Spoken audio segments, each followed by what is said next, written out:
Sasa hivi vitu vitatu nilivyovisema, high blood pressure whether high or low tuseme, alafu cerebral atherosclerosis, yani building up of plaques, zile blood fats na nini zinajijenga kwenye mishipa, au cerebral arteriosclerosis ambayo tunasema ni ile hardening of artery. Na kuacha kidogo lakini univumilie tu kuna mambo nataka nifike na watu wangu. Okay, mimi nitaelewa. Yes. Sasa hivi vitu vyote asilimia kubwa ni lifestyle. Na kuja kwenye mada yangu sasa. Ndiyo. Asilimia kubwa ni lifestyle. Ukiona mtu pressure yake inamsumbua, maana yake kuna mahali fulani kwenye ulaji wa vyakula huko alishazingua. Ama alikuwa ni mtu anayekunywa sana pombe. Okay? Na hapa ni vijana kuchukua tahadhari. Maana kuna vijana sasa hivi wanapiga maji sana. Wewe unapiga maji kwa sababu viungo bado vina nguvu. Tunatoka unakuta anapiga maji, anachukua bodaboda na drive anavyotaka mwenyewe, gari ana drive, bado ana misuli. Lakini hapo mbeleni kuna finali pale. Finali uzeeni wanasema. Finali uzeeni. Kwa hiyo unywaji wa pombe kupindukia, matumizi ya tumbaku, bidhaa za tumbaku. Ndio. Yaani unakula masigara, unakula na hizi labda unavuta bangi, unakula sigara, unavuta mashisha sijui anaita, unakula vitu ambavyo moshi unaingia sana mwilini. Vijana yes, unakwenda una damage mishipa ile.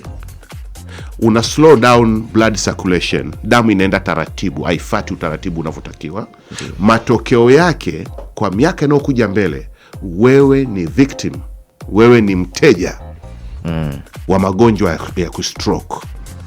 Lakini vyakula tunavyokula, high salt food, vyakula vya chumvi nyingi. Okay? Ndio.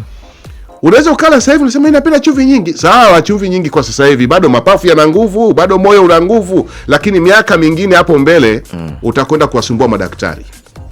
Matumizi ya vyakula vyenye sukari nyingi.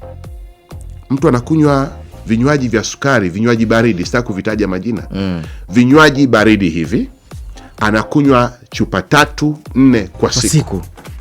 Yaani mimi nikila wali lazima niongezee na kasoda pembeni. Kakinywaji kabaridi. Alafu unasema safi kabisa, maisha mazuri. Yaani mimi bila haiendi. Yaani mimi nakuwa siko sawa. Uko sawa vipi? Hauko sawa vipi? Lakini mwili hauhitaji hicho kitu. Unajizoesha. Umeona pale? Kwa hiyo matumizi ya vinywaji baridi vyenye sukari nyingi si salama.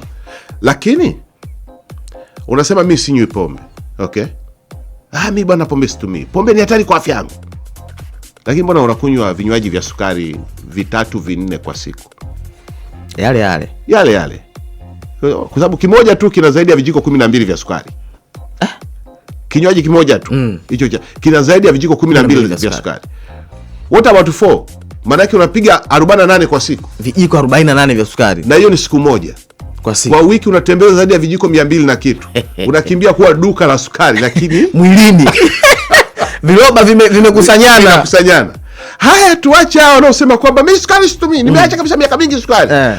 Lakini anapiga wanga kwa wingi, yani chakula cha wanga Kuna taasisi moja imefanya utafiti, umekuja kugundua kwamba matumizi ya chakula cha unga wa mahindi kila mara unakula mwingi chakula kinachotokana na hiyo, na bado pia unachakata sukari kwa wingi sana kwenye mwili wako. Ndio.